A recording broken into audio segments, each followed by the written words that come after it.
So we talk about the idea of effective follow-up. What does that mean? It's effective in terms of making sure that we're on the same page with the person, making sure that our conversations are moving forward, making sure that their questions are being answered, and ultimately getting to a decision. Are we going forward with this? Are we not? And if so, when is that going to happen? Increase sales, improve margins, and grow your business. Guaranteed. Top secrets of marketing and sales. Now, David Blaze. Hi, and welcome to the podcast. In today's episode, co-host Jay McFarland and I will be discussing effective follow-up. How much is too much? Welcome back, Jay. Thank you, David. Such an important question. And again, something that I struggle with. I have a customer management system and it shows me I talked to them 3 days ago and it comes up on my task and it says it's time to talk to them. And I find every time I go through this emotional thing, are they going to think I'm bugging them too soon? And a lot of times I'll say, let's give them 3 more days or let's give them 2 more days because I guess I'm not ready to talk to them or I'm afraid I'll be a bother. Yes, and you're not alone because it's pretty much impossible to know exactly how often to call any one given prospect, let alone all of them. It's not like there's one rule where you say you must call every other day or you must call every 3 days or every week or whatever your thing is. I mean, there are rules that have been put in place for salespeople to do that. And maybe it's not a terrible thing, but a system like that pretty much guarantees that you're going to be wrong as often as you're right. And so if you understand that going in, one of the things that I think it's important to recognize is that people are going to sort of telegraph how annoying you're being or how often they want to be in touch, want to have you in touch. And if you ask them more directly, they'll be a lot more inclined to give you an honest answer. If we make up our minds that we're going to contact this person every so many days and that person doesn't want to hear from us that often, then obviously we're setting ourselves up for failure. So a lot of times if we can find out from the prospect roughly how often they would like for us to be in touch with them, and it's easier to do with established clients where you know them, they know you. With prospects, it's not as easy. But in the early stages with a prospect, we need to be in touch more frequently in order to get to decisions about qualification levels. Yeah. Are they actually qualified to buy from us? Do they have the need, the desire, the money, the budget, the willingness to spend, the interest? Do they have any of those things?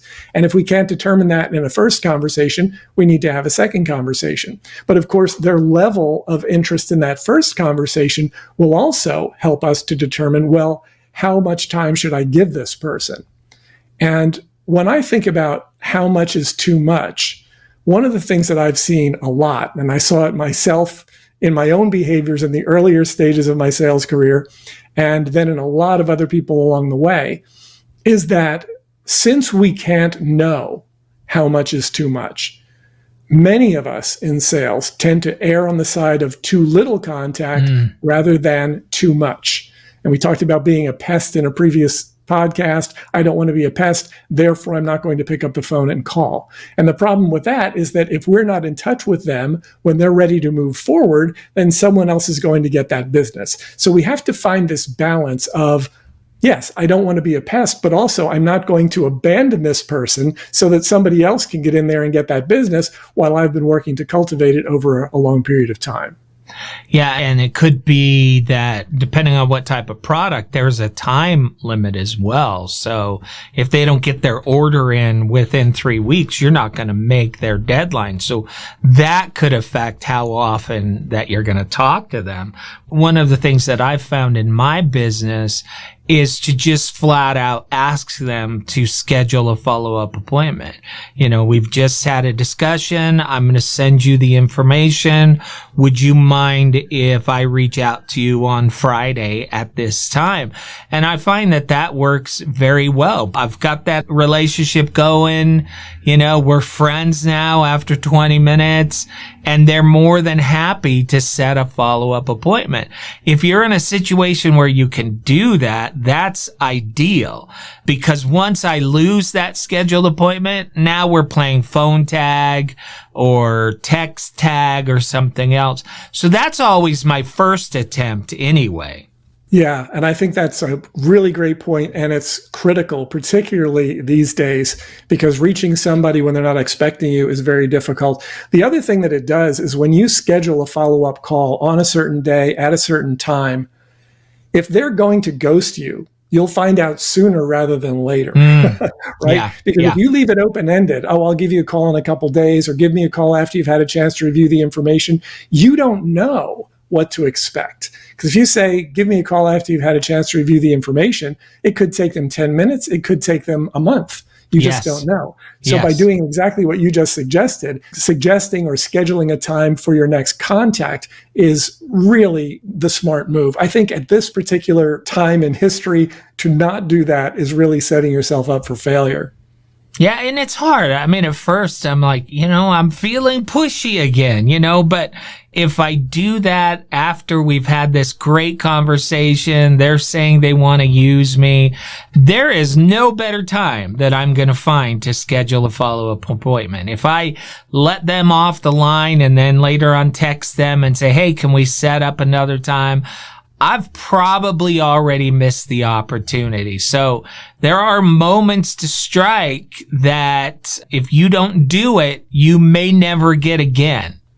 Right. And we can ask them, when would be a good time to get back in touch? And then you need to review that. When would be a good time to get in touch? Yes. And then if they say, well, why don't you give me a week?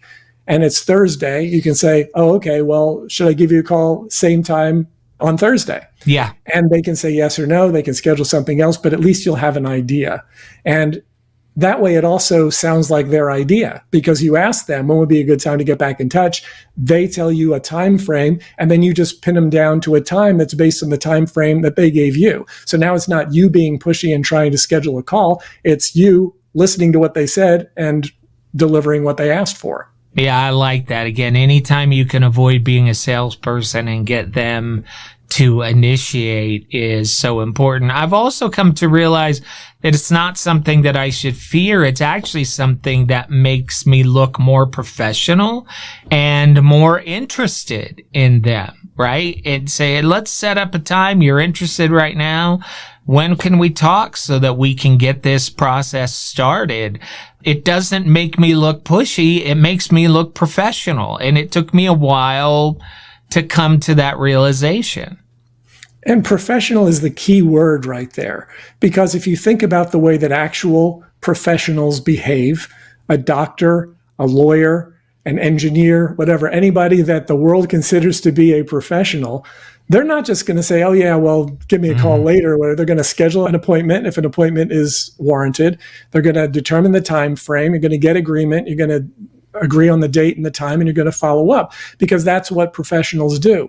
Leaving it open-ended is very often comfortable for salespeople who are afraid to ask for the commitment. But then for the little bit of anxiety that could be created by asking for a date and time to follow up, they're creating a world of anxiety because they have no idea what the next step is, when the next step is, or if that person is going to be available to take it with them.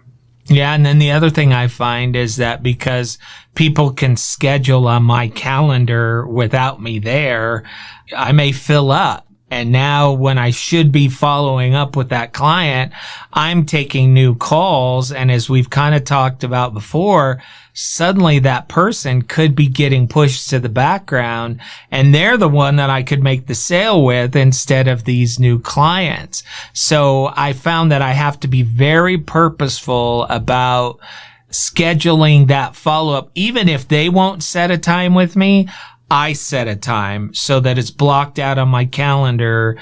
Otherwise, it'll disappear. Yeah. Something else I find in sales in particular is that the term follow-up, it's a term that we use freely. We speak of it very often, but it's not an ideal term to use with prospects and clients. Agreed. Because it is seen as such a salesy kind of term. And so even if that's what we're doing, if we know that we're calling to follow up with someone in a week and we schedule a time, when we get on the phone with them, it's probably best not to say, I'm calling to follow up. Yeah. It's okay. Hey, we scheduled the time. Looking forward to continuing the conversation. Something other than those words. And it's a small thing maybe, but I find that it's the small thing that really helps to set the stage for what the conversation is ultimately going to be. Yeah, we say something like looking forward to get started on your product so that you can start saving money as soon as possible. Because follow-up conveys no urgency, right? No urgency whatsoever. It's more like calling your friend and saying, hey, what's up? You know, Right. if you can build some urgency into that call, like, hey, I need to get you started in the next couple of weeks, or you're going to miss another month's worth of tax savings or whatever it is, then that urgency from the first call carries over to the second call. Right. And just the idea, keeping in the back of your mind that the goal here, when we are communicating on an ongoing basis with a prospect or client, the goal here is to have it be effective. So when we talk about the idea of effective follow-up, what does that mean? It's effective in terms of making sure that we're on the same page with the person, making sure that our conversations are moving forward, making sure that their questions are being answered, and ultimately getting to a decision. Are we going forward with this? Are we not? And if so, when is that going to happen? So to me, that's pretty much the definition of effective follow-up, is that it's goal-driven, it's mission-driven, and we're staying on course. We know what the next step is. And a lot of that needs to take place in your conversations and in your contact management system so that you can pick up the next call exactly where the last one left off. Because if you just call to say, hey, I'm calling to follow up, well, what's the context? What was the last conversation? So if you can bring them back to that last minute of that last conversation, you're going to have a much better chance of moving things forward. Hey, Jay, when we last spoke, you said that you were interested in this particular product. You have an event coming up on this date, and you weren't quite sure if you wanted to go with this particular one or that one. What do you think? Have you given it any thought? Which way are you leaning at this point? And then that way you can literally pick up that conversation right where it left off. You don't have to say, what's your decision? Because that could be too harsh. Which way are you leaning? You could ask them something like that. Well, I was thinking about this one, but then I wasn't sure about this other thing. And then you can have the conversation that will allow them to come to the right decision so that you can then ideally take the order and move forward. Yeah, and an important part of that, copious notes when you have them on the phone. Write down everything, whether they were on vacation, whether they talked about their son or daughter. Write down everything. So like you said, you can just pick right up, because they're not thinking you have the system in front of you. They're like, wow, this guy really remembers me. It calls up the conversation and the emotion of that conversation. So write it down. Even if you don't have a system and it's just index cards, write that information down. It's incredibly valuable.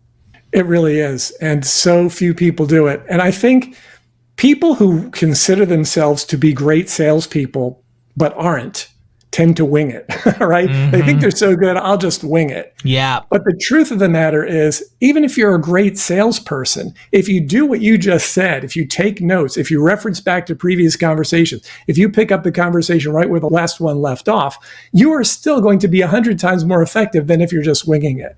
So the core of effective follow-up is pretty much what we were just talking about there. Know where we're going, know how we're getting there, and then take those steps toward the goal every step of the way. Pay attention, listen to what they're asking you, get them the answers to their questions, and ultimately that's going to get us all where we need to be. 100%. How do people find out more, David? Well, you can go to topsecrets.com/call, schedule a call with myself or my team. We'd love to have a conversation with you. If you're in a situation where you're looking to bring more clients through the door consistently, like clockwork, topsecrets.com/call. We'd love to have a conversation with you and help you to get to the point where the follow-up that you're having is going to result in more sales. Well, as always, I love our conversations. Have a wonderful day. Thanks, you too, Jay. Increase sales, improve margins, and grow your business. Guaranteed. Top Secrets. Topsecrets.com.